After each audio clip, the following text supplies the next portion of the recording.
Terima kasih Anda masih bersama kami. Bagi Anda yang baru saja bergabung, kami hadirkan kembali 3 berita utama hari ini. Saling senggol dan bertabrakan saat balap liar di Rembang. 3 orang termasuk penonton terluka. Polisi masih selidiki adanya dugaan perjudian di balik balap liar. Ratusan surat suara Pilkada Pati rusak. Sebagian surat suara bertuliskan Pilkada Klaten.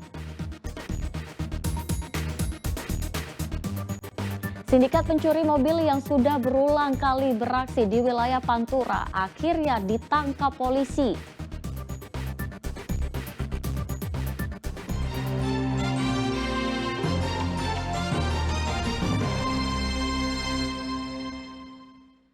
Ya, kecelakaan terjadi saat anak-anak muda di Rembang menggelar balapan liar. 2 motor saling bersenggolan dan terpental. Akibatnya 3 korban terluka berat.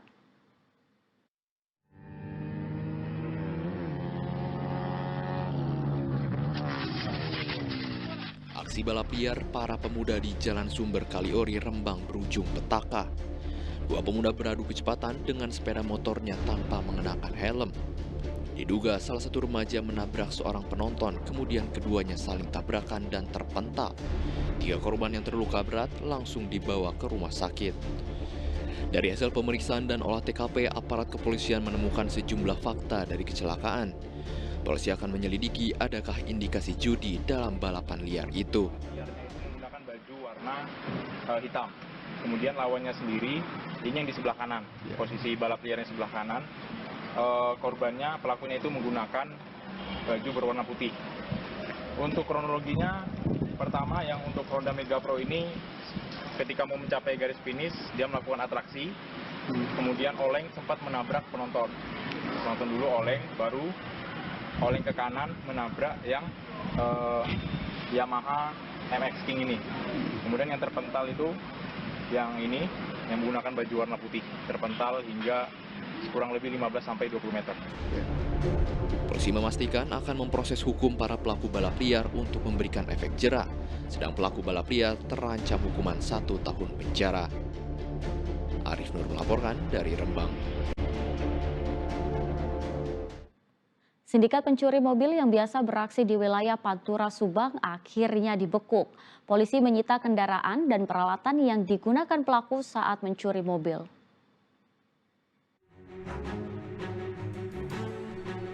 Sindikat pencuri mobil terekam kamera pengawas membawa kabur sebuah minibus. Mereka dengan cepat melarikan mobil dari parkiran. Namun pelarian mereka dihentikan petugas Satuan Reskrim Kepolisian Resort Batang. Polisi meringkus satu pelaku bernama Bambang Siswanto asal Tasikmalaya, Jawa Barat. Minibus yang belum sempat dijual disita sebagai barang bukti. Selain itu, polisi juga menyita peralatan yang digunakan para pelaku saat mencuri. Berdasarkan keterangan pelaku dan laporan korban, sindikat ini berulang kali mencuri mobil di wilayah Pantura. Di Kabupaten Batang saja, sindikat ini telah mencuri mobil di 3 lokasi berbeda. Mereka berhasil lolos, tetapi kami kejar dan kami sempat kejar-kejaran di wilayah Cirebon. Mobil ditinggal oleh pelaku dan kemudian selang beberapa hari kami sudah profiling, pelaku berhasil diamankan sekitar seminggu kemudian. Di daerah Cirebon. Pelaku tapi saat itu berhasil kabur, mobil ditinggal. Baru seminggu kemudian pelaku 1 berhasil diamankan. Untuk tim Batang sendiri ada berapa mobil dan ada berapa? 3 TKP. 3 TKP. Polisi masih memburu 2 orang lagi anggota sindikat yang tercatat sebagai residivis kasus yang sama. Pelaku dijerat dengan pasal 363 tentang pencurian dengan pemberatan dengan ancaman hukuman maksimal 7 tahun penjara. Kuncoro Wijayanto melaporkan dari Batang.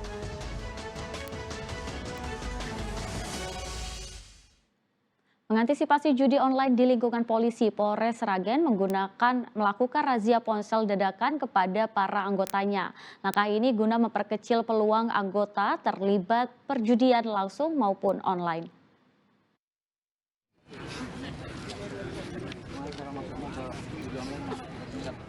Usai apel pagi, 1 persatu anggota Polres Sragen diperiksa ponselnya secara dadakan.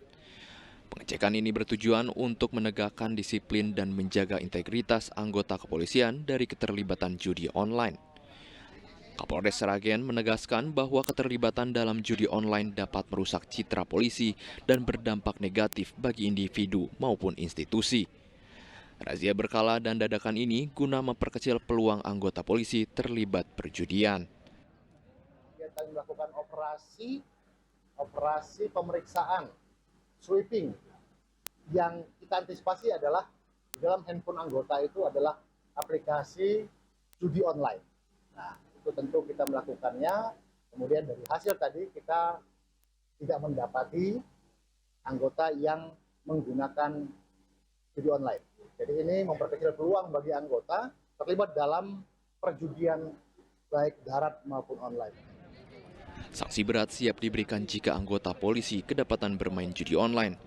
Sebab sebagai penegakan hukum, polisi harus menjadi contoh terlebih dahulu sebelum melakukan himbauan dan sosialisasi judi kepada masyarakat. Heri Prasetyo melaporkan dari Sragen. Sebuah ruko di kawasan Gatot Subroto, Kota Solo dilempari batu oleh orang tak dikenal Jumat lalu. Selain itu, para pelaku berupaya membakar bagian depan ruko.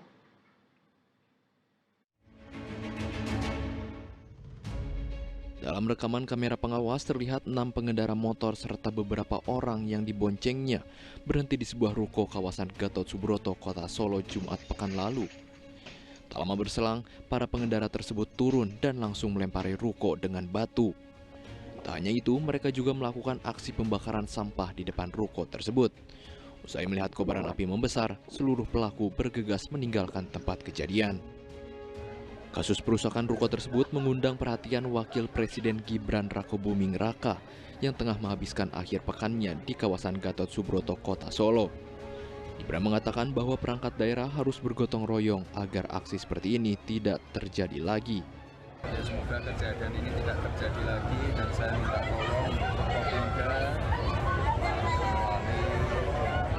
Dandim, Kapolres, semua elemen yang ada di sini bergotong royong agar kejadian-kejadian seperti ini tidak terjadi lagi. Dan terkait penegakan hukum terhadap perusahaan ini biar ditindaklanjuti kepala daerah Kopimda yang terkait mengalami pengerusakan dan tidak teridentifikasi orangnya siapa.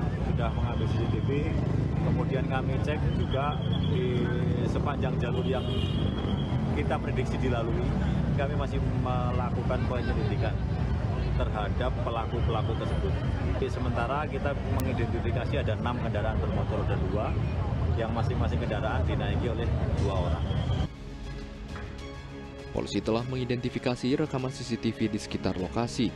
Hingga saat ini, pihak kepolisian masih menyelidiki para pelaku perusak gerai ruko makanan dan minuman tersebut. Heri Prasetyo melaporkan dari Solo.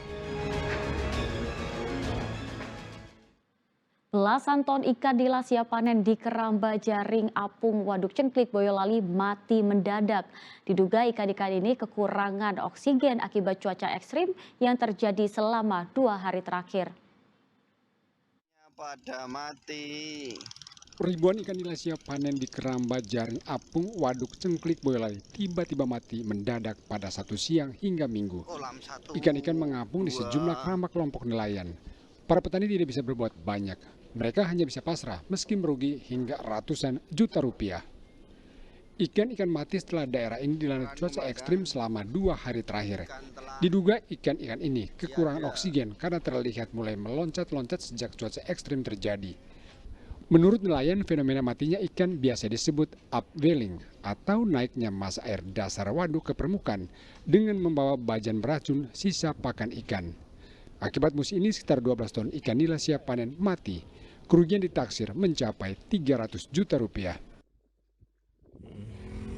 Niku tanda-tanda sebelumnya itu cuacanya agak ekstrim tuh kan. Nah, seperti nggih. Mendung tapi suhunya kan agak panas sedikit gitu. Terus sorenya itu kan kena hujan gitu ya. Udah mesti suhunya kan bolak-balik. Untuk ikannya kan jadi nggak kuat nih. Oksigennya soalnya kan ke atas itu berkurang, Mas. Itu kok bisa mati memang karena apa, Mas? Ini kan ke atas amoniaknya biasanya naik. Oksigennya dalam air itu kan kurang, minim. Nggih. Total berapa Mas? Belasan keramba di kawasan ini dimiliki 21 nelayan dari kelompok nelayan Tirto Panguripan. Para nelayan mengharapkan bantuan dari pemerintah agar mereka bisa kembali membudidayakan ikan nila. Yulianto melaporkan dari Boyolali.